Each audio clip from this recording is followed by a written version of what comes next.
तो ऐसा लग रहा है कि जैसे भगवान श्याम सुंदर नहीं, स्वयं कामदेव जो है वो प्रकट हो गए।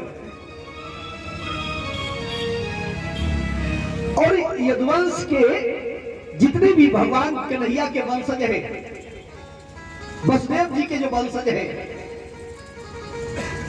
उस सभा में जो बैठे हैं, उनको ऐसा लग रहा है ये तो मेरा ही बेटा है, मेरा ही लाला है, मेरा ही छोना है। उनके हृदय में भगवान कन्हैया के प्रति वही वात्सल्य जो है वो उमड़ रहा है, ये तो मेरा लाला है। लेकिन एक व्यक्ति और बैठा है सभा में, ऊंचे से सिंहासन के ऊपर, मृत्योर भोजपतेर विराज विदुषा तत्त्वं परम योगिना। संत मनीषी विद्वान बैठे हैं, और जब संतों ने भगवान श्याम सुंदर का दर्शन किया तो उन्हें कन्हैया कोई शरीर नहीं दिख रहा है, उन्हें तो वो परम तत्व में दिख रहा है। तत्व की बात ध्यान देना,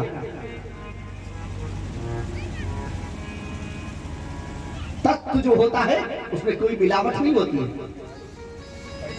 कथाएं भी लोग तत्व की कहा करते हैं, ये तत्व की कथा है, तत्व की कथा है। तत्व में कोई मिलावट नहीं होती है।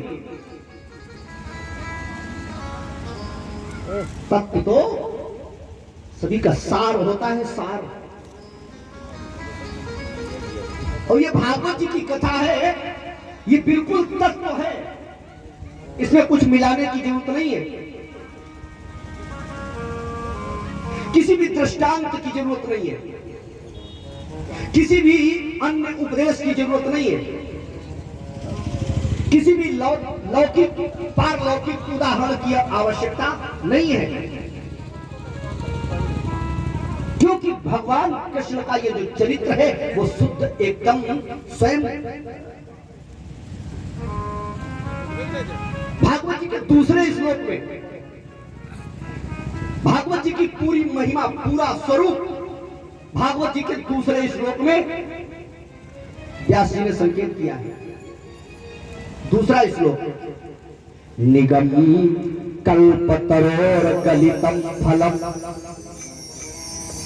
सुख मुखाद मृत द्रव संयुतम पिबत भागवतम रसमालयम मुहुरहो रसिका भुवि भावुका। भागवत जी का दूसरा श्लोक है, ध्यान देना। निगम कल्पतरोर गलितम फलम, ये क्या है? ये जो कथा हम सुन रहे हैं ये क्या है? निगम माने वेद, वेद रूपी वृक्ष का ये भागवत जी की कथा जो है वो पका हुआ, बिल्कुल पका हुआ गलितम फलम। हमारे बाजार में फल होते हैं ना, हम भी तो खरीद के लाते हैं। आपने देखा होगा दो प्रकार के फल होते हैं, एक वो फल जो वृक्ष की टाल में लगे लगे पक जाता है, और एक जो हो कच्चा फल तोड़ करके केमिकलों के द्वारा पकाया जाता है। दोनों के स्वाद में अंतर होता है। और ये जो भागवत कथा रूपी फल है ये कच्चा तोड़ करके पकाया नहीं गया, ये गलितम फलम, ये तो वृक्ष की शाखा में लगे लगे ही पकने वाला है। तो इसका स्वाद जो है वो कितना दिव्य होगा। लेकिन तार्किक लोग कब चूकते हैं? किसी तार्किक व्यक्ति ने संकेत कर दिया, क्यों भैया गलितम फलम तो पतितम फलम। यदि वृक्ष की शाखा में लगे लगे फल पकेगा तो वो अपने आप टूटेगा, और अपने आप टूटेगा तो धड़ाम से पृथ्वी पर गिरेगा, और गिरेगा तो फूटेगा भी, बचकेगा भी, उसका रस बिखर सकता है। तो ये गलितम फलम तो पतितम फलम, क्या इसके रस में कोई फर्क तो नहीं पड़ा? ये जो टूट करके गिरा है तो ये टूटा फूटा नहीं, इसके रस में कोई परिवर्तन तो नहीं हुआ? व्यास जी ने कहा बिल्कुल नहीं, क्योंकि ये टूटा तो, लेकिन टूट करके धड़ाम से सीधा पृथ्वी पर नहीं आया। शिष्य प्रशिष्य परंपरा के अनुसार सबसे पहले इस कथा को भगवान श्री हरि नारायण के द्वारा 4 श्लोकों में भगवान ब्रह्मा जी को सुनाया गया। ब्रह्मा जी के द्वारा नारद ने सुना, नारद जी के द्वारा व्यास जी ने सुना, व्यास जी के द्वारा सुखदेव जी ने सुना, और सुखदेव जी के द्वारा परीक्षित जी का माध्यम बनकर के सारे संसार को प्राप्त हुआ। तो इसको यो मान के चले, ये वेद रूपी शाखा से भगवान वेदों ही साक्षात नारायण, भगवान विष्णु के मुखार बिंदु से इसका वाचन हुआ, तो ये वेद रूपी शाखा से टूटा और ब्रह्मा रूपी शाखा में आकर के अटक गया। जब समय आया तो ब्रह्मा जी की ब्रह्मा रूपी शाखा से टूटा, नारद रूपी शाखा में आकर के अटक गया, और नारद रूपी शाखा से जब निकला तो व्यास रूपी शाखा में आकर के अटक गया। इसलिए ये सीधा धड़ाम से पृथ्वी पर गिरा ही नहीं, और जब गिरा नहीं तो इसके रस में कोई परिवर्तन नहीं हुआ। किसी ने कहा है कैसा, इसका स्वाद कैसा है? अच्छा, कोई फल बेचने वाला बेच रहा हो और उससे आप पूछे तो क्या वो ये कह सकता है कि नहीं ये मेरे द्वारा बेचे गए फल जो है वो परसों के हैं, बढ़िया मीठे भी नहीं है, कहेगा नहीं?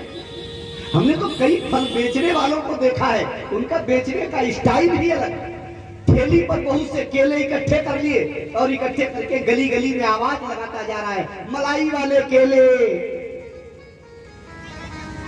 क्या बात है, कभी आपने मलाई के केले सुने? ये उस बेचने वाले का तरीका है, मलाई वाले केले। उसी प्रकार आज जब से ही पूछा कि इसका स्वाद कैसा है, तो हमारे यहाँ स्वाद बताने के लिए हमारे बुजुर्ग बताया करते हैं, एक पक्षी होता है जिसका नाम है तोता, और कहते हैं आम के फल को जिसको तोता काट दे वो गारंटी है मीठा है। उसी प्रकार इस भागवत कथा रूपी फल को महात्मा सुखदेव जी के मुखार बिंदु से वाचन होने के कारण नाम रस मीठा रे मीठा, नाम रस मीठा रे मीठा, नाम रस मीठा रे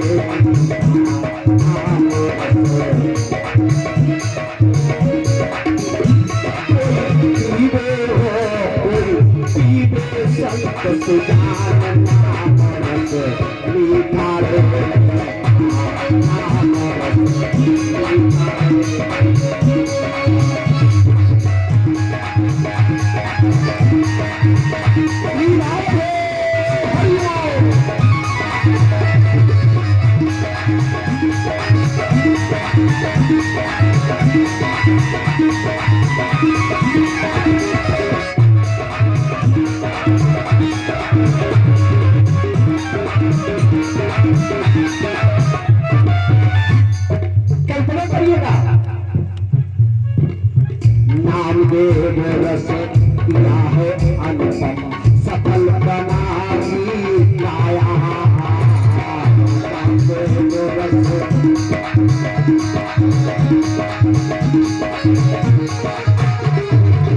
नाम देव रस दिया है अनुपम, सफल बनाई काया।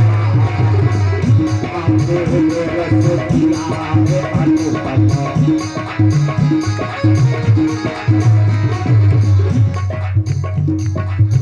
पीछे पीछे हरि पाया।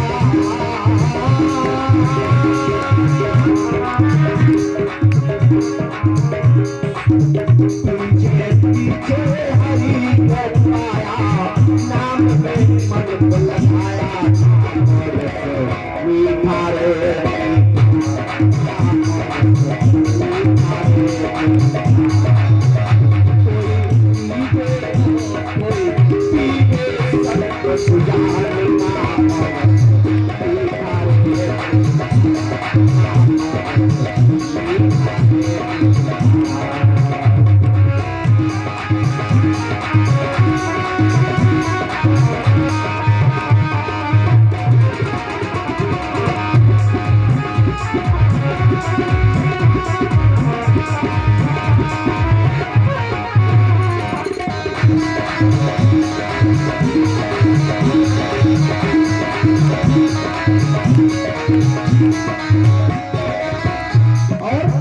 राजवंश की रानी थी गई एक बूंद इस रस का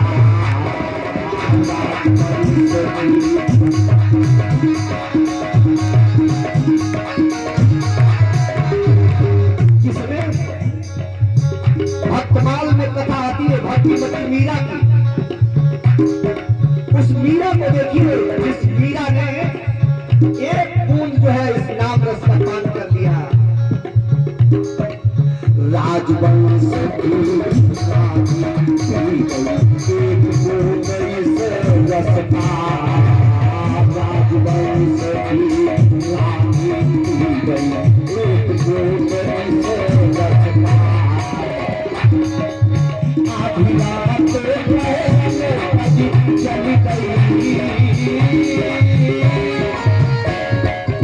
आधी रात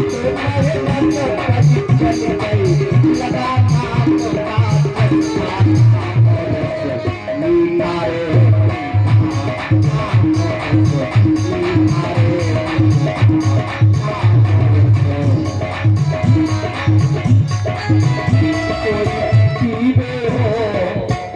कोई पीवे संत सुजान